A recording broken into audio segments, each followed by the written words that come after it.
جو میں پاکستان انڈیا کے پرسپیکٹو میں نہیں کہہ رہا، جنرل ایک اصول یہ ہے کہ جو حربہ دشمن آپ کے خلاف استعمال کرتا ہے آپ بھی وہی کرتے ہیں. اس میں نرمی دکھائی جا رہی ہے کچھ، اور یہ جو نرمی ہے یہ خطرناک ہے اور کنفیوژن ہے اسٹیبلشمنٹ میں بھی اور حکومت میں بھی. مثلاً جیسے اشرف غنی کے یہ کہنے کے بعد کہ 10,000 جنگجو پاکستان نے داخل کر دیے ہیں، اور امراللہ صالح کے یہ الزامات کے بعد اشرف غنی کے ساتھ 1-on-1 میٹنگ کی کیا تک تھی، کیا جواز تھا؟ جواز میں آپ سے عرض کرتا ہوں، انٹرنیشنل پریشر ہے، امریکہ کا دباؤ ہے، اس گروپ کا کیا جواز اور وہ کیا کر لے گا؟ پاکستان، امریکہ، ازبکستان اور پاکستان کیا کرے گا؟ یہ گروپ کیا کرے گا؟ کچھ بھی. بھائی ایران اور چین کے بغیر آپ کیسے کر لیں گے؟ یعنی خود کہہ رہا ہے ظلم خلیل زاد کہ وہ صورت صرف طاقت کی حکومت قابل قبول نہیں ہوگی، وہ قابل قبول ہوگی جو پڑوسیوں کے لیے قابل قبول ہو، افغان عوام کے لیے قابل قبول ہو، پڑوسیوں کے لیے قابل قبول ہو، امداد دینے والے ملکوں کے لیے قابل قبول ہو. تو چین کہاں گیا؟ ایران کیا؟ ایران پڑوسی نہیں ہے، اور وہ ان کی پڑوسیوں سے مراد جو ہے جو لوگ ملک ہیں اس میں انڈیا بھی شامل ہے. ٹھیک ہے جی. پھر یہ جو فرمایا گیا کہ یہ امریکہ کے ساتھ تصویراتی اتحاد چاہتے ہیں، تصویراتی اتحاد؟ آپ کا چین تصویراتی حلیف ہے، وہ انڈیا ان کا تصویراتی حلیف ہے. جی تو اس ملاقات سے نکلا کیا ہارون صاحب؟ اشرف غنی سے ملاقات میں کیا کچھ بھی نہیں نکلا، کوئی ہی میڈ نو کمٹمنٹ. اچھا تازہ خبر اور سنیں، ابھی اطلاع یہ ہے کہ حامد کرزئی کو فون کیا عمران خان نے، وہ اسلام آباد ان کو مدعو کیا ہے، ان سے بات کریں گے. اچھا اس سے بات کیا کریں گے؟ بات یہ ہے کہ وہ طاقت تو اس کی کوئی نہیں، لیکن سابق صدر ہے، حلقہ اثر ہے، وہ اشرف غنی کا مخالف ہے نا. مطلب پاکستان بہت تحمل سے کوشش کر رہا ہے جہاں کہیں سے بھی کوئی راستہ نکلے وہ نکالا جائے. لیکن کیا وہ شعر ہے یہ جو مغرب سے اتنی ہولناک مروبیت ہے، کوئی کلیئرٹی نہیں ہے، دو کشتیوں میں سوار ہیں کہ ایسے مانوس صیاد سے ہو گئے، رہائی ملی بھی تو مر جائیں گے. ہاں جی، اپنا بنا کے چھوڑ دیا، کیا سیریا کیا رہائی. ادھر ہی دیکھتے ہیں مغرب کی طرف. اور کچھ لوگوں کے ذاتی مفادات بھی، امریکی لابی میں نے آپ سے کہا تھا بہت متحرک ہو جائے گی، ہوتی چلی جائے گی.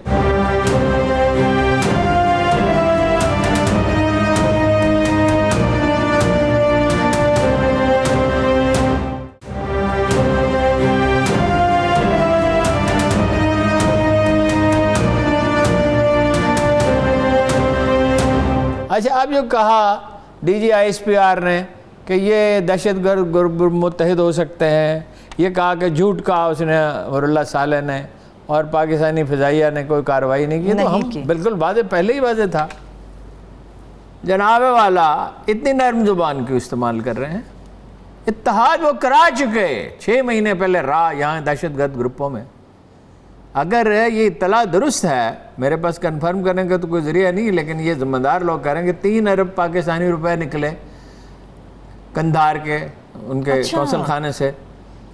تو یہ تو کوئی شبہ ہی نہیں ہے نا کہ وہی ٹرینڈ کر کے بھیج رہے تھے خود کش حملہ آوروں کو، اور مرسنریز جو ہیں وہ لگے ہوئے تھے. D G I S P R نے بھی تصدیق کیا ابھی پیسوں کے حوالے سے. اچھا D G I S P R نے تصدیق کیا تو اسے مصدقہ ماننا چاہیے. پھر یہ ہے ایک بہت المناک پہلو ہے، ذرا سا موضوع سے ہٹ کے، موضوع سے تعلق ہے اس کا. ویسے وہاں وہ بندرگاہ کیا نام ہے وہ جگہ کا جہاں پہ گوادر کے قریب جہاں حملہ ہوا، ایک کیپٹن اور کئی سپاہی شہید ہوئے.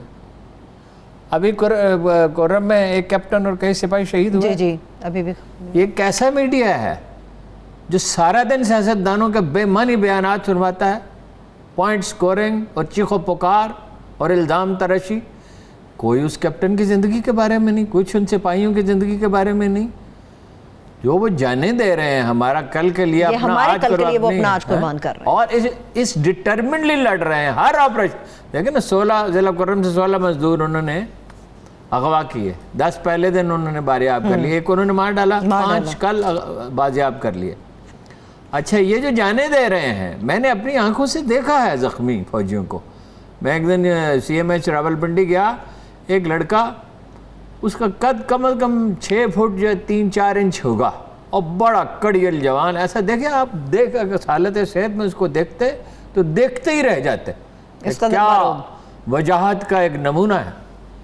اور زخمی نڈال اپنے باپ کے کندھے پہ سر رکھے ہوئے آ رہے تھے، اس کے والد ناظم رہے تھے گجر خان کے، اور میری ان سے پہلے ایک چھوٹی سی ہوئی تھی سرسری.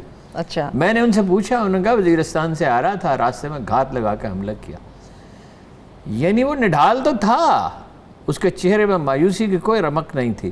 یہ جو 5,000 فوجیوں نے جانے دی ہیں، جو شہریوں نے جانے دی ہیں، وہ بھی کوئی ہر جان قیمتی ہے، لیکن جو آدمی آگے بڑھ کے جان دیتا ہے، شہادت وہ ہوتی ہے، وہ کہتے ہیں نا ہم نے شہادتیں پیش کی، ہم نے جانے دی. او بھائی، آپ نے اقتدار کی جنگ لڑی ہے. اگر کوئی مرا ہے اقتدار کی جنگ میں مرا ہے، اور آپ کی والدہ کے بارے میں تو تحقیق کریں کہ کون ذمہ دار ہے. وہ تو تاثر یہی دیتے ہیں، عوام کے لیے قربانیاں ہم نے دی، تاثر یہی ہے. کیا تو قرآن مجید کلیئر، من یقتل فی سبیل اللہ، شہید کی تعریف یہ ہے جو اللہ کی راہ میں مارا گیا. یہ اقتدار کی جنگوں میں لوگ مارے جاتے ہیں نا. اچھا خیر، اس میں میڈیا کا بھی کمال ہے. ملک حالت جنگ میں ہے، اس کو اجاگر نہیں کیا جا رہا. یہی حال کرونا کے بارے میں خیر اس پہ بات کرتے ہیں. سیاست تو گئی. دیکھیے وہ یہ سمجھ رہے ہیں، سیاسی پارٹیاں یہ سمجھ رہی ہیں کہ اب فیبرری مارچ میں تو نہیں، مگر اکتوبر نومبر میں عمران خان ضرور الیکشن دے گا.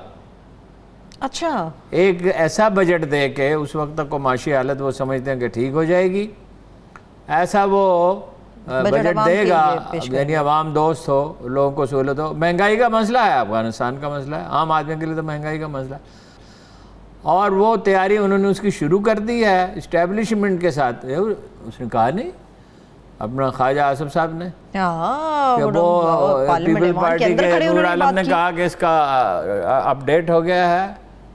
کیا اپڈیٹ ہو گیا؟ Soft where. انہوں نے کہا اپڈیٹ ہو گیا، سبھی کا ہو جائے گا. اب ساری امیدیں سب کی اسٹیبلشمنٹ سے وابستہ ہیں. یہ سمجھتے ہیں کہ بڑی تبدیلیوں سے پہلے بڑی تبدیلیاں جو بعض اداروں میں ہو سکتی ہیں، اس سے پہلے عمران خان الیکشن کرا دے گا. وہ بھی ہوپ فل ہے میں جیت جاؤں گا. صحیح، ٹھیک ہے. لیکن ہارون صاحب، یہ جو ایک نئی لہر اٹھی ہے دہشت گردی کی، یہ بڑی خوفناک ہے. اس میں آپ کو کتنا لگتا ہے ہمارا دشمن، غالباً انڈیا کی بات کریں گے، انڈیا کتنا کامیاب ہو گیا ہے معیشت ہماری تباہ کرنے کے لیے؟ افغانستان ہے، ہماری معیشت کو تباہ کر رہے ہیں. اوہو، اس سے کم از کم 50 گنا بڑی لہر تھی. 3 سے 5 بڑے دھماکے ہوتے تھے. GHQ پہ حملہ ہوا، ISI کے دفاتر پہ ہوا. ہمارا $1 بلین کا ایک جہاز جو ہے وہ کراچی میں تباہ کر دیا گیا. اس پہ قابو پایا نا. الرٹ رہنے کی بات ہوتی ہے نا. ابھی ایسی پوزیشن میں ہم ہیں. ابھی کیا ہوا ہے؟ انڈیا تو آپ کو کبھی معاف نہیں کرے گا. وہ کوئی چھپاتے تھوڑی ہیں، وہ اعلان کرتے ہیں. اجیت دوول کیا کہتا ہے؟ 4 حصوں میں بانٹ دیں گے. ٹھیک ہے، کشمیر پہ انڈیا قبضہ کر لے، جو ان کا منصوبہ ہے. اور یہ تو کتنا عرصہ پہلے میں نے کہا تھا کہ گلگت بلتستان اور اس ایریے میں 700 آدمیوں کے انہوں نے ٹرینڈ کیے ہیں جو حملے کریں گے. اسی طرح بلوچستان سب سے بڑا ٹارگٹ ہے. کوئی آج کی بات نہیں ہے، اس کا پس منظر سمجھیں. عبدالغفار خان ولی خان کی مدد کیوں کرتے رہے پختونستان کے لیے؟ سندھو دیش کے لیے چند سو آدمی تھے نا. کوئی سندھی عوام کی حمایت تو حاصل نہیں تھی. سندھ سے تو جیتی تھی پیپلز پارٹی تھی نا. پیپلز پارٹی کو علیحدگی پسند پارٹی تو نہیں ہے نا. باقی جو بھی اس پہ اعتراض ہو. پونا سے ممبئی تک سندھی وہ لے گئے سینکڑوں آدمی کو، ان کو ٹریننگ دی گئی 80s میں. انہوں نے دادو کی پہاڑیوں میں MQM کے لوگوں کو ٹریننگ دیا، کی سرپرستی کرتے رہے. بلوچ علیحدگی پسند انہوں نے موٹیویٹ کیے، ان کو پیسے دیے، کم از کم $1 ملین ملتے تھے. مطلب کب انہوں نے، اور یہ کیا کہتے ہیں جی نہرو اور گاندھی کا یہ انڈیا نہیں ہے اور یہ ہے وہ. چلیے وہ ان سے بہتر تھے. نہرو نے بھی یہ کہا تھا کہ پاکستان ختم ہو جائے گا.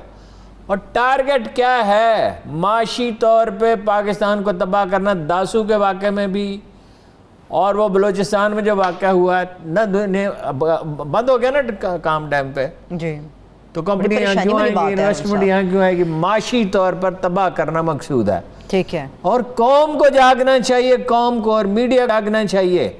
یہ ہر وقت کی جو سیاست ہے، ان کے بیانات جن میں سے بعض اتنے چھچورے ہیں کہ محلے والا بھی کوئی ان کی بات نہ سنے. اور یہ ان کے عجیب و غریب بیانات. کیا کہا مریم نے؟ صوبہ نہیں بننے دیے گا, لوگ صوبہ بن رہا ہے, ایک ایک آدمی کٹ مرے گا. ایک پارٹی, ایک چھوٹا سا گروپ بھی صوبے کی کوئی بات نہیں کر رہا. میں اس پہ بریک سے واپس آ کے بات کرتی ہوں. ایک بریک لے لیتے ہیں, بریک سے واپس آ کے آزاد کشمیر کے حوالے سے خاص طور پہ بات کریں گے, مگر اس کے ساتھ ساتھ افغان سفیر کی بیٹی کا جو مبینہ اغوا ہوا ہے یہ کتنا بڑا دھچکا ثابت ہو سکتا ہے, اس پہ کیا پیش رفت ہوئی ہے, اس کے اوپر بات کریں گے. ہمارے ساتھ رہیے.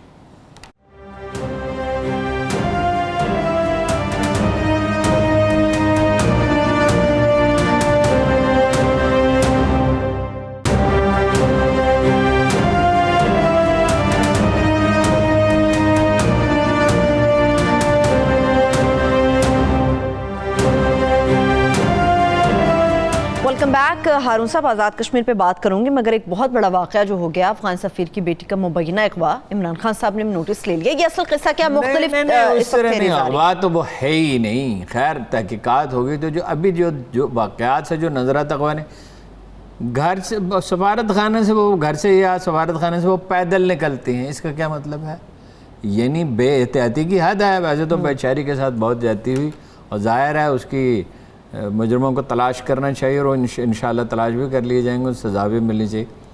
حالات یہ ہیں کہ یہ اس ملک میں ایک حالت جنگ ہے, ان کے اپنے مخالفین ہیں, یعنی جو حکومت ہے اس کے مخالفین یہاں موجود ہیں, انڈیا یہاں موجود ہے, دہشت گرد گروپ موجود ہیں, کوئی بھی فالس فلیگ آپریشن ہو سکتا ہے, یعنی کوئی ایسا آپریشن کیا جائے کہ نام دوسرے کا ہے, کرے کوئی اور.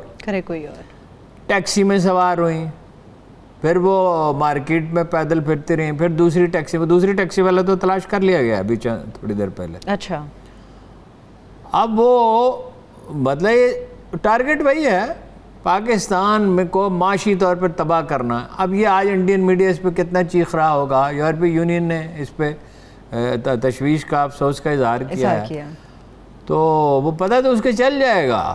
سلسلہ کیا علی خیل نام ہے ان کا والد کا, نجیب اللہ علی خیل. تو یہ سفارت خانے کی گاڑی میں حفاظتی تدبیر کے ساتھ اسے نکلنا چاہیے تھا. میں نے تو گلبدین حکمت یار سے پوچھا کہ کیا آپ محفوظ ہیں کابل میں؟ انہوں نے کہا نہیں, کچھ کہا نہیں جا سکتا. یعنی جس آدمی کی حفاظت کے لیے ہر وقت سینکڑوں لوگ رضاکارانہ طور پہ موجود ہو سکتے ہیں, وہ بھی تربیت یافتہ جنگجو جانے دینے کے لیے تیار. یعنی جب انہیں کابل میں ریگن کے دور میں نیو یارک میں دھمکی دی گئی تو 20-22 آدمی جو ہے وہ برآمدے میں آ کے بیٹھ گئے کہ کوئی حکمت یار تک پہنچے گا. امپلائڈ تھریٹ تھا, تو ہمارے پاس سے گزر کر ہی پہنچے گا نا, یہی نہیں نا. حالانکہ ان پاس اسلحہ تو نہیں تھا, ظاہر ہے, تو ملاقات کے لیے آئے تھے, تو وہ محفوظ نہیں ہے. تو یہ بات سمجھ میں نہیں آئی, غلطی اس نے کی, مطلب وہ بیچاری قصوروار تو نہیں ہے, مگر یہ ان حالات میں اس طرح گھومنا پھرنا. پاکستان میں تو غیر ملکوں کے ساتھ سلوک تو اچھا کیا جاتا ہے, مگر یہ نہیں کرنا چاہیے. اور خیر یہ کھل جائے گا معاملہ. ٹھیک ہے, لیکن ہارون صاحب پہلا سوال تو ان کے نکلنے پہ اٹھتا ہے کہ وہ پروٹوکول کے ساتھ یا پھر متعلقہ گاڑی میں حفاظتی تدابیر کے ساتھ, جی وہ اس کا خیال سفارتی گاڑی میں حفاظتی تدابیر کے ساتھ. حالات اتنے خراب ہیں کہ کوئی آدمی باہر نہیں نکل رہا, تو بس 48 آورز کا وقت دیا, لیٹس سی کیا ہوتا ہے. ہارون صاحب, یہ انشاءاللہ ہو جائے گا, انشاءاللہ یہ مسئلہ جلد حل ہو جائے گا اور بہترین طریقے سے حل ہو جائے گا. آزاد کشمیر پر بات کرتے ہیں ہارون صاحب, مگر آزاد کشمیر پر جانے سے پہلے میں اپنے پروڈیوسر صاحب سے ریکویسٹ کروں گی کہ عمران خان آئے اور انہوں نے جو سپیچ کی, مگر ہارون صاحب نے پیشین گوئی کی تھی, کیا کی تھی اور اس پہ عمران خان صاحب نے کیسے عمل کیا, وہ پہلے کلپ ہم دکھا دیتے ہیں آپ کو, واپس آ کے اس پہ بات کرتے ہیں. عمران خان صاحب ہوش مندی سے کام لیں اور یہ جا کے وہی کام نہ کریں جو کچھ بلاول نے اور مریم نے کیا. اس کا انہیں نقصان پہنچا ہے.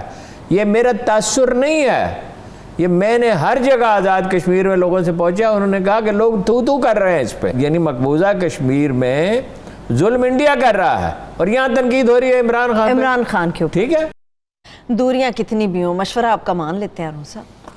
نہیں, وہ مشورہ صرف میرا ہی نہیں تھا. میرا خیال دیکھیے, طاقت جو ہوتی ہے نا, جو بات مانی جاتی ہے, وہ بات ہوتی ہے جس میں دلیل کار فرما ہو. ویٹیج آدمی کا نہیں ہوتا, ویٹیج دلیل کا ہوتا ہے.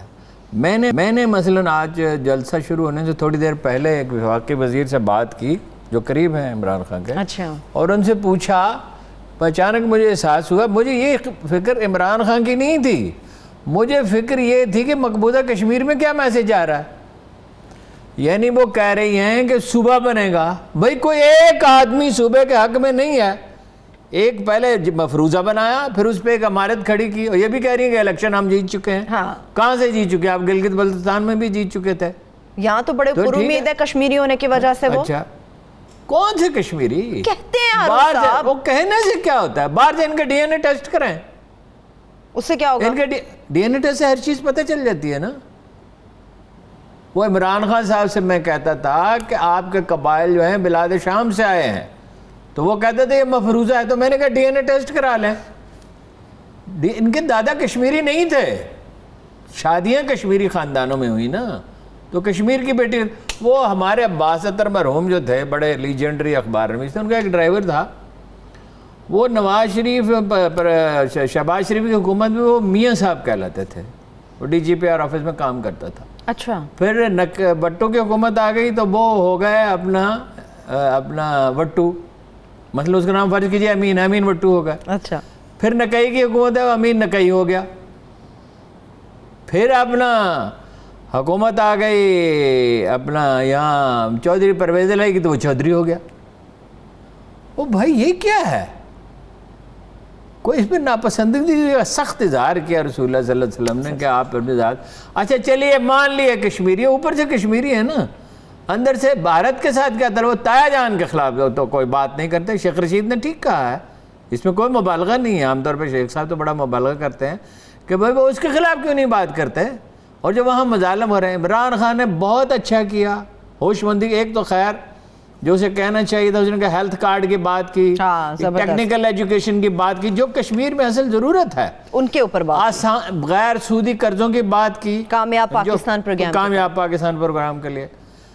اچھا پھر اس نے کسانوں کے لیے غیر سودی قرضوں کی بات کی. کسان تو کیا خیر وہاں باغات لگ سکتے ہیں, انگوروں کے بہت, سیب کے باغات لگ سکتے ہیں. کشمیری کاشتکاری میں دلچسپی لیتے نہیں ہیں. ریوڑ پالے جا سکتے ہیں, دنیا کے بہترین. سال میں بہت بڑا عرصہ ایسا ہے جس میں مفت چارہ اویلیبل ہوتا ہے. وہ ایک راجہ صاحب ملے, دریا کے کنارے ایک بڑا شاندار ریسٹورنٹ تھا, بہت خوبصورت جگہ ہیں کشمیر میں. میں نے کہا راجہ صاحب یہ زمین کس کی ہے؟ پہاڑیاں سی تھی, مٹی کی پہاڑیاں. انہوں نے کہا میری ہے. میں نے کہا اس پہ انگور کیوں نہیں لگاتے؟ انہوں نے میری بات کا جواب ہی نہیں دیا. لاہور میں رہے, بڑا شگفتہ آدمی, پڑھے لکھے, پرواہ ہی نہیں ہے. بس لندن جائیں گے, فرانس جائیں گے, جاپان جائیں گے, یا کاروبار کریں گے, یا سرکاری ملازمت کریں گے. وہ بھائی کرنے کے اور بھی بتھیرے کام ہیں. آئی ٹی کا ذکر کیا, یہ میں بار بار کہتا رہا ہوں آئی ٹی کا. کشمیری جو ہیں وہاں ٹیکنیکل ٹریننگ کے اگر ادارے بن جائیں, اور آئی ٹی میں وہ 1 لاکھ 2 لاکھ آدمی پیدا کر سکتے ہیں. جتنا ذرا مبادلہ آپ کما رہے ہیں نا اس وقت, اس کو دگنا کر سکتے ہیں صرف کشمیر سے. اچھی بات کی انہوں نے, بس اس کا ذکر نہیں کرتے نواز شریف کا, اس کی بھی کوئی ضرورت نہیں تھی.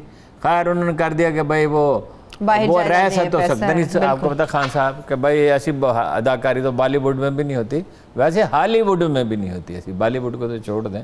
جس طرح وہ ان کے گرے, وہ کیا نواز شریف صاحب کے کیا چیز گر گئی تھی وہ, ہاں جی, اور وہ بالکل ایسا لگتا تھا پورے ملک میں کہ بھئی اس آدمی کی جان خطرے میں ہے. اور اب وہ صاف کہہ رہی ہیں مریم صاحبہ کہ وہ آ جائیں گے واپس نیکسٹ فلائٹ سے. میں لیکن ہارون صاحب پلیٹلیٹس کے اوپر جو بات آ رہی ہے اس میں ڈاکٹر فیصل سلطان کے اوپر بھی تو بات آ رہی ہے نا. وہ سبھی پہ آتی ہے, سبھی نیچے مینیج کیا گیا تھا, وہ ٹیکنیکل سٹاف نے کیا تھا. ٹھیک ہے, لیکن ہارون صاحب مریم صاحبہ یہ جو بڑی بڑی باتیں کر رہی ہیں, ان کے جلسے بہت بڑے ہو رہے ہیں, یہ سب تسلیم کر رہے ہیں. ان کے کامیاب ہوئے, بس جلسوں میں صرف ووٹ اگر صرف جلسوں سے ہوتے تو 2013 کے الیکشن جیت جاتے نا عمران خان. عمران خان کے جلسے تو اتنے بڑے تھے جو بھٹو سے بھی بڑے تھے. مادر ملت محترمہ فاطمہ جناح, خیر آبادی کم تھی, آبادی بھی تو مادر ملت کے زمانے میں اور اب کے زمانے میں 2.5 گنا بڑھ گئی نا.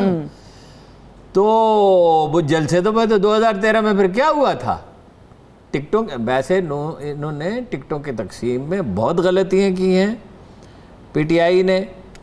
اور مطلب یہ جو سب سے بڑا بلنڈر ہے وہ تو ہے علی امین گنڈا پور, وہ تو چلے گئے, جس کی حالت یہ ہے نہیں کہاں چلے گئے بھائی ہیں وہ. اچھا, میں نے خود دیکھا عمران خان کے جلسے میں اسٹیج پہ انہیں بیٹھے ہوئے. اچھا وہ اپنا کہا کہ کلبھوشن جو ہے وہ تو جا چکا ہے، یہی پتہ نہیں تھا، گارڈ نے ان کے وہاں فائرنگ کی، نقد پیسے انہیں دیتے ہوئے دیکھا گیا، ٹھیک ہے۔ پھر الیکشن کمپین میں بھٹو کے خلاف وہاں بات کرنے کا کیا جواز تھا؟ ضرورت ہی کیا تھی؟ میں بتاتا ہوں اس کا نقصان کیا ہوگا۔ کیا؟ پیپلز پارٹی کا سویا ہوا ووٹر اور ورکر جاگ اٹھے گا جب آپ کسی کی تحقیر اور توہین کرتے ہیں۔ بھائی حکومت یہاں کی زرداری صاحب نے چودھری مجید کو انہوں نے بنایا، انہوں نے لوٹ مار کی، اس کی کریں بات اور ان سے پوچھیں کہ آپ مقبوضہ کشمیر کی بات کیوں نہیں کرتے؟ خان صاحب نے پوری بات کی کہ نہ صرف پاکستانی قوم ان کی عظمت کو سلام کرتی ہے اور ان کے لیے ہر کوئی دعا کے ہاتھ اٹھاتا ہے، بلکہ سارا عالم اسلام ان پہ فخر کرتا ہے، ہم ان پہ فخر کرتے ہیں جی، ان کی عظمت کے قائل ہیں اور وہ ناکام نہیں ہو سکتے۔ یہ باتیں مریم نے تو نہیں کی۔ اچھا یہی تقریر جو عمران خان نے کی ہے باقی لیڈر بھی کرتے، پھر وہ کہتے ہیں 500 روپے دیں گے، بالکل غیر قانونی بات ہے، اور ایک بھی ووٹ اگر زیادہ، ایک ووٹ سے بھی ہمارا امیدوار جیت گیا تو 1 کروڑ روپے خرچ کر دیں گے حلقے پہ۔ یہ ایک آدمی جو ہوش مند آدمی نہیں ہے، سوجھ بوجھ کر نہیں ہے، اس کو کیا الیکشن کمپینس ہوگی، اس سے نقصان ہوا۔ اب وہ صورتحال نہیں رہی، اب بہت سوئفٹلی نہیں جیتیں گے، اب بھی بڑی پارٹی ہوگی۔ سردار ابراہیم کے 2 پوتے، خالد ابراہیم کے 2 بیٹے، جموں کشمیر پیپلز پارٹی اس کا نام تھا، انہوں نے رکھا۔ وہ دونوں جیت سکتے ہیں، ایک جیت سکتا ہے، 2 بھی جیت سکتے ہیں، ایک بھی۔ اچھا 4-5 یہ اندازہ ہے، اس میں غلطی کا احتمال تو ہوتا ہے۔ مسلم کانفرنس جیت سکتی ہے۔ اچھا ٹھیک، یہ سارے اس کے لیے۔ پنجاب میں پہلے اندازہ یہ تھا کہ 9 میں سے 8 سیٹیں جیت لے گی پی ٹی آئی، میرا خیال ہے 6 سے زیادہ نہیں جیت سکے گی، ٹھیک ہے۔ اچھا کراچی میں کہہ نہیں سکتا پختونخوا ہمیشہ جیت جائیں، تو بڑی پارٹی تو یہی ہوگی، حکومت تو یہی بنائیں گے، اور بنیادی وجہ اس کی وہی ہے۔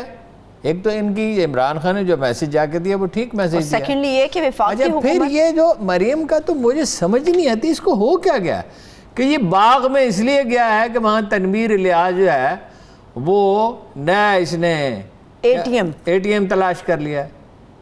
وہ بھائی آپ کے خاندان نے تو ہمیشہ دوسروں کے سرمایہ پہ سیاست کی اور فوج کے بل پہ کی۔ عمران خان کوئی انوکھا کام تو نہیں کر رہا، غلط کر رہا ہے۔ عمران خان اگر کروڑ پتیوں کو ٹکٹ دیتا ہے تو اس کی تائید نہیں کی جا سکتی تبدیلی کا نعرہ لگانے کے بعد۔ اور آپ کیا کر رہی ہیں؟ آپ کو توفیق ہی نہیں ہے، اتنا ظلم ہوا ہے انڈیا میں، اتنا ظلم ہوا ہے، اور آپ کو صرف اس لیے کہ آپ کا چلیے مان لیا کشمیری نسل ہے، آپ کو دے دیا، اور کہتے ہیں آپ فدا ہیں نواز شریف پہ۔ یعنی کشمیری قوم کا کوئی خدا، رسول، مذہب، دین، ایمان، آزادی یہ اہم نہیں ہے، میاں صاحب پہ فدا ہیں۔ میاں صاحب کیا ہیں؟ میاں صاحب کیا ہیں؟ وہ قائد اعظم تو نہیں ہیں، لیکن قائد اعظم بھی لوگوں کو اپنی طرف نہیں بلاتے تھے۔ تعریف یہ کی جاتی ہے جیسے کہ وہ لوگوں کو اپنی طرف نہیں بلاتا، اللہ اور رسول کی طرف بلاتا۔ قائد اعظم کیا کہتے تھے کہ میری بیعت کرو اور میرا ساتھ دو، اور میں نے کارنامہ کبھی انہوں نے کہا زندگی میں ایک دفعہ بھی کبھی نہیں، انہوں نے کہا پاکستان ماڈرن مسلم اسٹیٹ، ہاں جی قرآن ہمارا دستور ہے، اور ہم نے جمہوریت بہت پہلے سیکھ لی تھی، تحریک خلافت کی انہوں نے مخالفت کی۔ یہ دیکھیں نا طالبان کے فینامنا میں اس کو ملحوظ رکھیں، انہوں نے کہا تاریخ کا پہیہ الٹا نہیں گھوم سکتا، جدید مسلم رہا، جدید ماڈرن۔ تو خیر کیا کہیے، بظاہر تو ہارون صاحب ایسا محسوس ہو رہا ہے پی ٹی آئی اور نون لیگ کے درمیان ہی آزاد کشمیر کا مقابلہ ہوگا، پیپلز پارٹی تو کہیں نظر ہی نہیں آ رہی، باوجود اس کے کہ آصفہ بھٹو صاحب بھی وہاں پہنچی، برابر کی سیٹیں لے سکتی ہے، کوئی نہیں کہا جا سکتا۔ ان میں دیکھیں لطیف اکبر جیسے لوگ ہیں، ادھر سردار یعقوب ہیں، یہ جو بڑے بڑے سٹال وارڈز ہیں، جو گھلنے ملنے والے لوگ ہیں، پرانے سیاسی ورکر ہیں جن کے دامن پہ کوئی داغ نہیں ہے اور جن کی برادریاں مضبوط ہیں، تو وہ لوگ اپوزیشن بہت مضبوط ہے۔ ایک بریک کی طرف جائیں گے، مگر اس سے کمزور پہلے ایک سوال اپوزیشن نہیں ہوگی آزاد کشمیر، ٹھیک ہے، لیکن ہارون صاحب بلاول بھٹو کے جانے کے بعد اور آصفہ بھٹو کے اس کمپین کو سنبھالنے کے بعد آپ کو لگتا ہے کہ پیپلز پارٹی آزاد کشمیر کے اندر زیادہ اچھے طریقے سے ابھرے گی یا پہلے سے زیادہ نوز ڈاؤن ہو جائے گی؟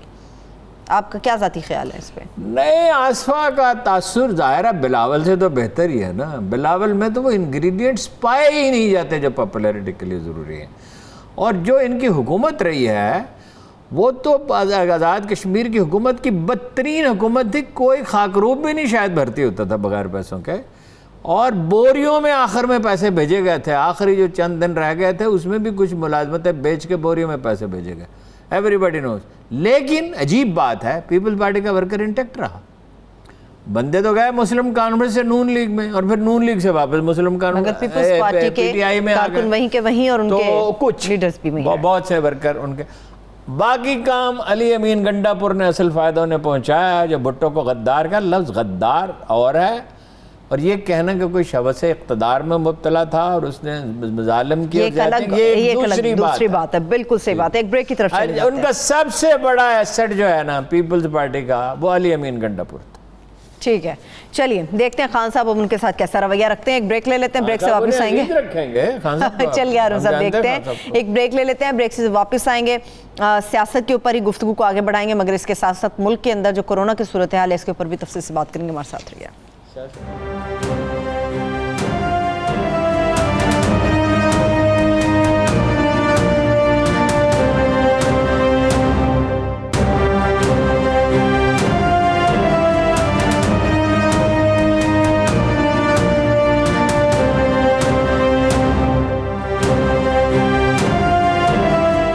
Welcome back. سیاست کے اوپر کچھ بات کرنی ہے, مگر ہارون صاحب میں چاہ رہی ہوں کورونا کے اوپر کچھ بات کریں, اس کے بعد پھر سیاست کے اوپر جاتے جو وزراء سے سیکیورٹی واپس لے لی گئی. دیکھیے جی, میں نے بیسک آپ کو بتا دیا, 93% کراچی میں ہے ڈیلٹا, لاہور میں 80% ہے, پشاور میں 73% ہے. یہ میں نے بات کیا ڈاکٹر سہیل اختر چغتائی صاحب سے, اچھا, اور وائرالوجی کے جو ٹاپ ایکسپرٹ ہیں ملک میں, ڈاکٹر وحید الزمان ریٹائرڈ بریگیڈیئر, ہاں جی, اسی لیبارٹری نے, میں اس لیے ان سے رابطہ کیا کہ انہوں نے فیبری میں پہلا کورونا کا مریض جب دریافت کیا تھا, دے ور سو کیئرفل کہ جیسے ہی چین میں یہ واقعہ ہوا تو انہوں نے بہترین قسم کی مشینری درآمد کر لی.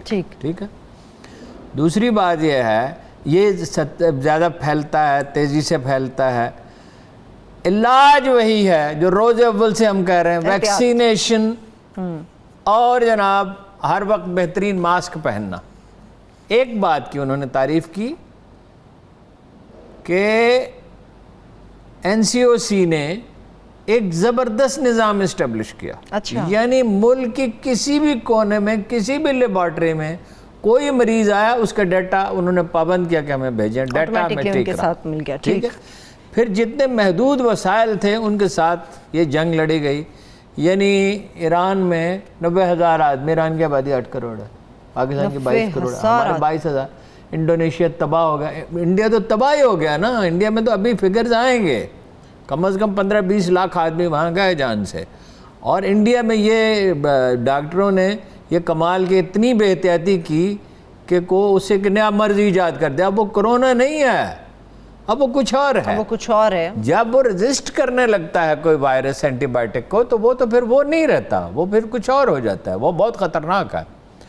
اس لیے اس میں یہ احتیاط کرنی چاہیے, اور کرنی چاہیے. حکومت کو ویکسینیشن بڑھانی چاہیے, کوشش بھی کر رہی ہے. بہرحال جو کام حکومت نے ٹھیک کیا اس کی داد دی. ٹھیک ہے. کیبنٹ سے منظوری کے بعد جو سیکیورٹیز واپس لی گئی ہیں, سب ریزسٹنس کہیں پہ آئی ہے کہ جی نہیں, ریزسٹنس کیا ہو سکتی ہے. دیکھیں نا, وہ مسلسل ایک میسیج دے رہا ہے, ٹھیک دے رہا ہے کہ بھائی یہ پروٹوکول, اپنا اخراجات اس نے کام کیے نا 30 کروڑ کے, ایوان صدر نے نہیں کام کیے, ان کے تو 1 ارب ہیں. ہاں جی, گورنر. اچھا, جو پروٹوکول کے باقی جو لوگ ہیں نا, وہ اپنا وہ پابندی کر رہے ہیں, گورنر پنجاب نہیں کر رہے. اخراجات میں کمی کی ہے, پروٹوکول کی پابندی نہیں. پروٹوکول بڑا عزیز ہے نا جی, پروٹوکول کے لیے تو ساری زندگی سے ساری مصیبت اٹھائی ہے. اچھا, وہ ریزسٹنس نہیں ہو رہی, اس سے ایک اچھا میسج جائے گا. اور کہا نجی فنکشنوں میں کم جائیں, اور وہاں بالکل پروٹوکول کا کوئی دخل نہیں ہے. ٹھیک, وہاں پروٹوکول لے کر نہیں جائیں. ٹھیک ہے.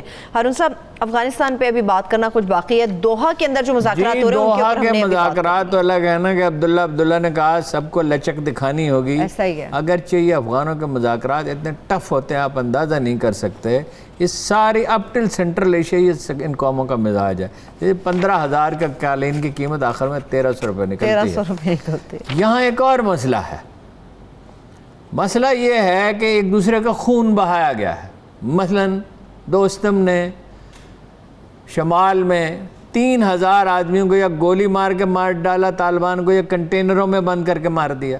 وہاں ملا تقی تھے، میرا خیال ہے کہ ملا عمر نے اس وقت میسیج بھیجا جنرل مشرف کو اور انہوں نے امریکیوں سے بات کی، تو وہ ملا تقی ایک بڑی نمایاں شخصیت تھے، تو ان کو جہاز بھیج کے وہاں سے نکالا گیا۔